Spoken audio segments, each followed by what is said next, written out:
50 series of ఎపిసోడ్స్‌లో భాగంగా part 13 వచ్చేసి కాంప్లియన్స్. సో, ఈ కాంప్లెయిన్స్ కాంప్లియన్స్ అంటే ఏంటమ్మా, మనము ప్రభుత్వం అనేది మన మీద ఉంటుంది. హ్మ్. బిజినెస్ మీద ప్రభుత్వం అనేది ఉంటుంది. హ్మ్. ఈ ప్రభుత్వానికి మనం పన్నులు కట్టాలి. హ్మ్. ఈ పన్నుల్లో జీఎస్టీ ఒకటి ఉంటుంది. ఇన్‌కమ్ ట్యాక్స్ ఉంటుంది. మనకి హెచ్ఆర్ తరపున మన మ్యాన్ పవర్‌కి మన పీఎఫ్, ఈఎస్ఐలు కడుతుంటాం.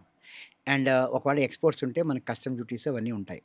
ఇవన్నీ కూడాను కాంప్లెయిన్స్ అంటారు. ఇప్పుడు ఈ కాంప్లెయిన్స్‌కి ఎక్కడ బిజినెస్‌లో ప్రాబ్లమ్ అవుతుందంటే గనక, మనం జీఎస్టీ వసూలు చేస్తే జీఎస్టీ కట్టాలి గదా! జీఎస్టీ వసూలు చేసిన సొమ్ము గూడా మనం వాడేస్తే జీఎస్టీ కట్టలేం. అవును. సో, మనం డిఫాల్ట్ అవుతాం. ఈ డిఫాల్ట్ ఎలాగా పరిగణిస్తుంటే 3 డిఫాల్ట్స్ అయితే బ్యాంక్ అదొక నెగెటివ్ మార్క్ అవుతుంది. ట్రూ. ఇందాక మనం ఒక ఎపిసోడ్‌లో అవును. మాట్లాడుకుందాం అసలు జీఎస్టీ చూపించకపోవటం. అవునవును. 3 నెలలు జీఎస్టీ చూపించకపోయినా బ్యాంక్‌లోనికి నెగెటివ్ మార్క్ అవుతుంది. సో, ఈ కాంప్లెయిన్స్‌ని మేమేం చేస్తామంటే యాస్ ఎ బెస్ట్ ప్రాక్టీస్ కింద కాంప్లెయిన్స్ ట్రాకర్ పెట్టుకోవాలి.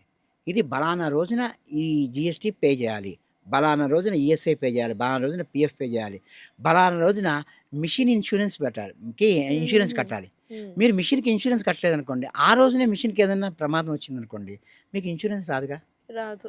సో, ఈ విధంగా అన్నిటికీ ఈ కాంప్లెయిన్స్ రిలేటెడ్ మ్యాటర్ అన్నిటికి కూడాను మీకు ఒక ట్రాకర్ తయారు చేసుకొని, ఆ ట్రాకర్‌ని ఆ డేట్స్ ప్రకారం మన క్యాలెండర్‌లో అలర్ట్స్ పెట్టుకోవాలి. హ్మ్. ఇవాళ హ్మ్. పొద్దున మనం లేంగానే మొబైల్ చూసుకుంటే, ఓహ్! ఇవాళ మనం ఇన్సూరెన్స్ కట్టాలి అనేది గుర్తుకొస్తుంది. ఇది మనం చేయకపోవటం వల్ల ఏం జరుగుతుందంటే గనక, చాలా రకాలైన ఇబ్బందులు జరిగే అవకాశం ఉంది. ఓకే. అందుకని ఈ ఇబ్బందులు అధిగమించడానికి నేనెప్పుడు కూడాను కాంప్లెయిన్స్ ట్రాకర్ పెట్టుకోండి. లేకపోతే business will come into problems అని చెప్తాను. హ్మ్. ఒక్కొక్కసారి మనకి ఆహ్, మంచి కస్టమర్ వచ్చేటువంటి ఆహ్, మీటింగ్ ఉంటుంది. అప్పుడు మీకు జీఎస్టీ కట్టలేదని ఎవరో ఆఫీసర్ వచ్చి మీ కంపెనీకి వచ్చి కూర్చుంటాడు. ఆయన్ని మీరు పొమ్మని అనలేరు. మీరు అన్నిటికి సమాధానం చెప్పాలి. ఈ లోపల కస్టమర్ వెళ్ళిపోయాడు. ఎళ్ళిపోతారు. You hmm. లూజ్ కదండీ! యెస్. So, yes. కాంప్లెయిన్స్ వల్ల బిజినెస్‌కి ఎన్ని రకాల ఇబ్బందులొస్తాయి. హ్మ్. హ్మ్. హ్మ్. ఎవరైనా మనం మంచి మీటింగ్‌లో ఉండగా ఏదో మీరు పీఎఫ్ కట్టలేదు, ఈఎస్ఐ కట్టలేదని ఎవరు కమిషనరొచ్చారు, లేబర్ కమిషనరొచ్చారు అంటే ఎలా ఉంటుంది?